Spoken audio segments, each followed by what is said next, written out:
నేనైతే ఈరోజు ఫ్లవర్ డెకరేషన్ని ఇలా చేసుకున్నాను. ఎర్రటి రెక్క మందార పూలు, గన్నేరు పూలతో డెకరేషన్ చేసుకున్నాను. చూడండి ఎంత బాగుందో.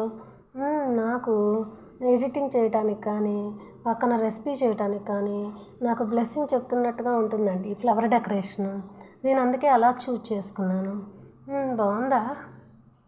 బాగుంటే ఒక లైక్ కొట్టండి, సబ్స్క్రైబ్ చేసుకోండి, షేర్ చేయండి. Have a nice day.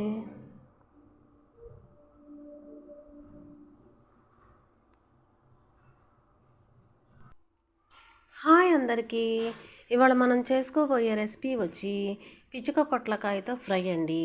ఇవి ఎక్కువ శాతం రైనీ సీజన్లోనే దొరుకుతాయని నేను అనుకుంటున్నాను.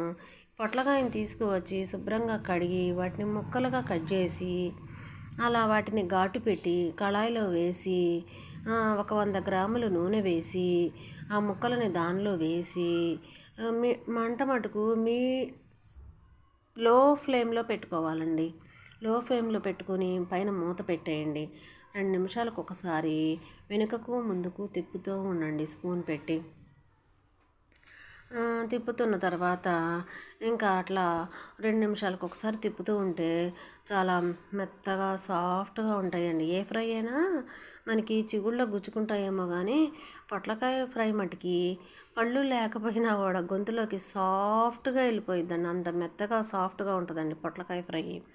దీనిలో ఇంకా తినటం వల్ల మనకి బ్లడ్ కూడా పల్చగా అవుతుందంటుంది పొట్లకాయ తినటం వల్ల. అందుకని ప్రతి వాళ్ళు కూడా పొట్లకాయని తినండి. కానీ కొంతమంది ఎందుకో తినరు పొట్లకాయలు. మేమైతే బాగా ఇష్టపడతాము. మా అమ్మమ్మ గారింట్లో వండేవాళ్ళు. మా అమ్మమ్మ గారి నుంచి మా అమ్మగారు నేర్చుకుంది, మా అమ్మగారి నుంచి నేను నేర్చుకున్నా. చూసారుగా అలా బ్రౌన్ కలర్ వచ్చిన దాకా వేయించుకుని మీ బాగా లో ఫ్లేమ్లో పెట్టుకుని సన్నటి మంట మీద వేయించుకోండి. చాలా అంటే చాలా బాగుంటుందండి. మెత్తగా సాఫ్ట్గా దూదిలాగా ఉంటాయండి ఫ్రై అయినా సరే.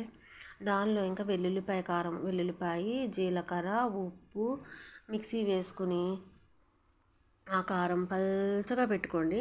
పొట్లకాయ వేగిన తర్వాత కూడా స్వీట్గా ఉంటుంది. ఇంకా మనకి అలా కారం పెట్టుకున్న తర్వాత గార్నిష్కి సిద్ధం అయిపోయినట్టేనండి. మా ఇంట్లో అయితే అందరూ బాగా ఇష్టపడతారండి ఈ పొట్లకాయ ఫ్రైని. కాదండి, అలా కారం చల్లుకోండి. ఉప్పు, వెల్లుల్లిపాయ, కారము, జీలకర్ర అలా గార్నిష్కి రెడీ అయిపోయిందండి పొట్లకాయ ఫ్రై. ఇదే పొట్లకాయ fry. Have a nice day. Thank you.